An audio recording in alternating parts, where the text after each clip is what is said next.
ఎందుకో ప్రేరేపించబడి అలా బాప్తిసం తీసుకున్నాను, ఎన్ని సంవత్సరాలు వాయిదా వేస్తారు అన్నదానండి. నువ్వేం చేయాలా? పట్టించుకో, అది నీ మైండ్ కోనే. ఆమె తమ్ముడు అది కరెక్ట్ కాదు నాన్న, మారాలి రండి వాళ్ళని ఏం చేయాలి? పట్టించుకో. ఆ కాలంలో పట్టించుకోలేదు, సంఘంలో కొంతమంది కాలంలో పట్టించుకోవట్లేదు. ఎన్నిసార్లు దైవజనుడు టయానికి రమ్మని మీకు చెప్పలేదు? ఇవాళ కూడా ఆరాధన జరుగుతుండే వచ్చిన వాళ్ళు లేరా?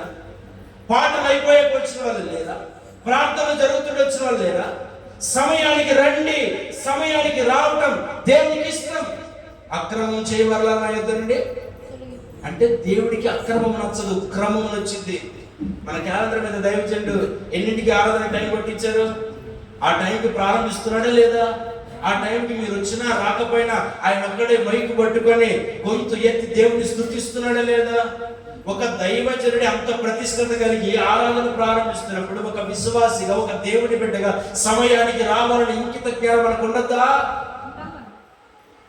పట్టించుకోండి, దైవజనుడి యొక్క హెచ్చరికలు పట్టించుకోండి, అప్పుడు మనం ఓడలో ఉంటాం. హల్లెలూయా! ఓడలో ఉంటే సురక్షితంగా ఉంటాం. ఓడ బయట ఉంటే నష్టపోతాం, ఓడ బయట ఉంటే కొట్టుకొని పోతాం. కాపాడబడాలనుందా, కొట్టుకొని పోవాలనుందా? కాపాడబడాలనుంటే దైవజనుడైన నోవహు యొక్క హెచ్చరికలు, ప్రకటనను పట్టించుకోవాలి. ఆమేన్. ఇక్కడ బలిపీఠం మీద నిలబడి అక్క, అన్న, తమ్ముడు, చెల్లి, వాక్యం ఇలా చెబుతుంది, నువ్వు మార్చుకో అని హెచ్చరిస్తే హెచ్చరికను వెంటనే అని చెప్పండి పట్టించుకోవాలి. రెండు,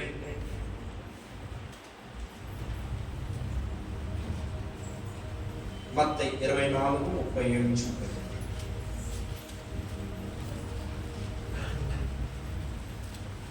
అప్పుడు మనిషి కుమారుని సూచన ఆకాశమందు కనబడును.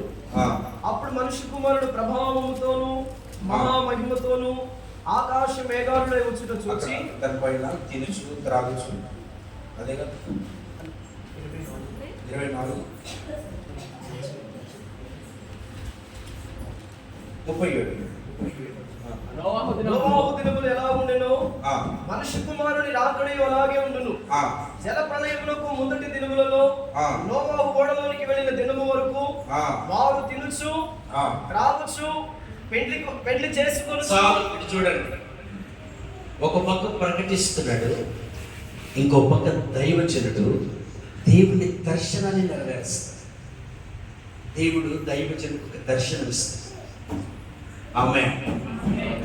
మీ దైవజనుడి ప్రాంతానికి ఊరికనే రాలేదు, దేవుడు ఒక దర్శనాన్ని మీ దైవజనుడికి ఇచ్చాడు. ఆ దర్శనాన్ని చేత పట్టుకొని ఎవ్వరూ లేని ఒంటరి స్థితిలో ఈ సేవను ప్రారంభించాడు. అంటే ఓడ కట్టడం ప్రారంభించాడు. ఆమేన్ చెప్పండి.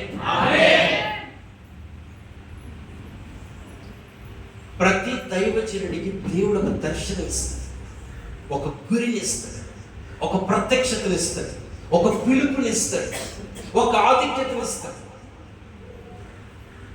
నోవహు దేవుడు ఇచ్చిన దర్శనం ఏంటంటే, నీవు నా ఓడగట్టు అంటే నా సంఘము కట్టు.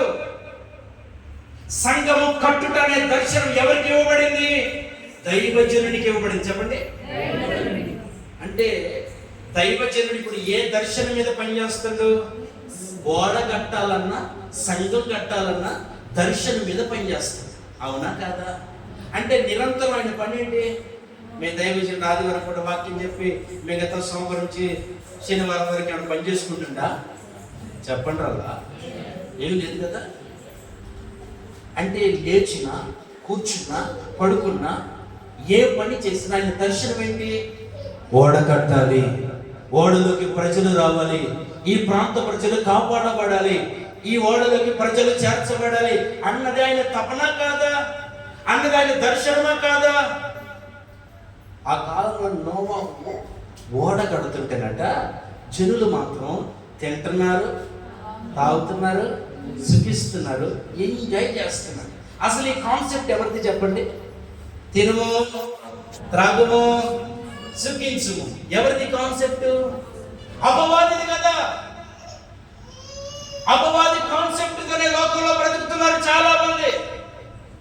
యవన దశలో కాలేజీలో ఇంటర్లో చదువుకుంటాను.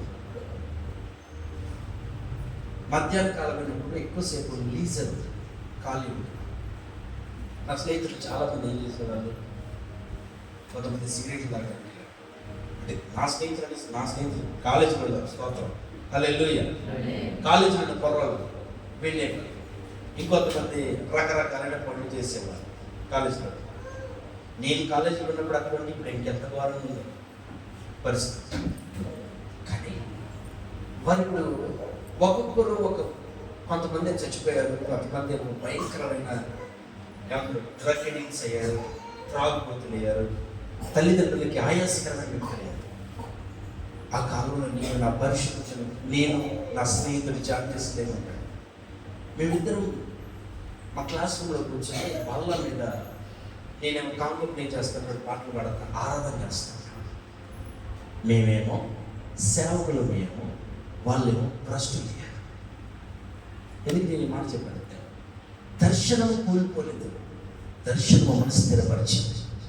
ఆమేన్. హల్లెలూయా. ఆయన ఒక దర్శనంతో పనిచేస్తుంది, ఆయన ఉద్దేశంతో పనిచేస్తుంది. ఈ ప్రాంతానికి ఏ ఉద్దేశం లేకుండా ఏ దర్శనం రాలేదు. ఆ దర్శనాన్ని ఆ కాలంలో ప్రజలు గుర్తించలేదు, నోవహు దర్శనాన్ని. ఈ కాలంలో కూడా దైవజనుడైన యేసయ్య గారి దర్శనాన్ని ప్రజలు గుర్తిస్తున్నారా? గుర్తించట్లేదు.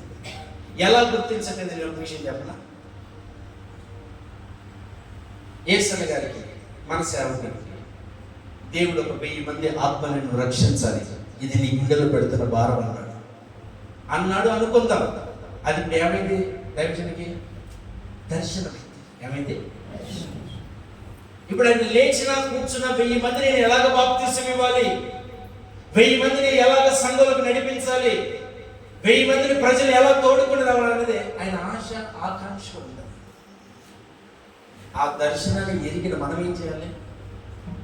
మనము కూడా లోపల ఉన్న ప్రజల్ని ప్రభు తట్టు తిప్పాలి. ఆమేన్. హల్లెలూయా. ఈ దర్శనం ఎవరు పంచుకున్నారంటే, తను సంపాదించిన 7 సంఘం పంచుకుంది. ఎవరు ఆ 7? నోవహు కుటుంబ సభ్యులు 7 పంచుకున్నారు. లోకమందరేమో పట్టించుకోలేదు దైవజనుని హెచ్చరికను, కానీ తన సంఘం పట్టించుకొని దైవజనుడితో చెప్పిన మాట ఏంటంటే, నువ్వొక్కడివి కట్టలేవు, నువ్వొక్కడి దీన్ని నిర్మాణం చేయలేవు, 3 అంతస్తులు కట్టి దీనికి కీలు పూసి కేవలము చితిసారపు మాంతోనే కట్టాలి. కాబట్టి నీ దర్శనంలో మేము పాలు పొందుతామని సంఘం చెప్పింది ఆ కాలంలో. ఈ కాలంలో మనం ఏం చేయాలి? దైవజనుడా 1000 మందిని సంపాదించడం నీ దర్శనమా? అయితే రేపటించదు నా దర్శనం. ఆమేన్. దైవజనుని దర్శనమే మన దర్శనం అవ్వాలి. స్తోత్రం. అర్థమైంది నేను చెప్పింది? దైవజనుడి దర్శనమే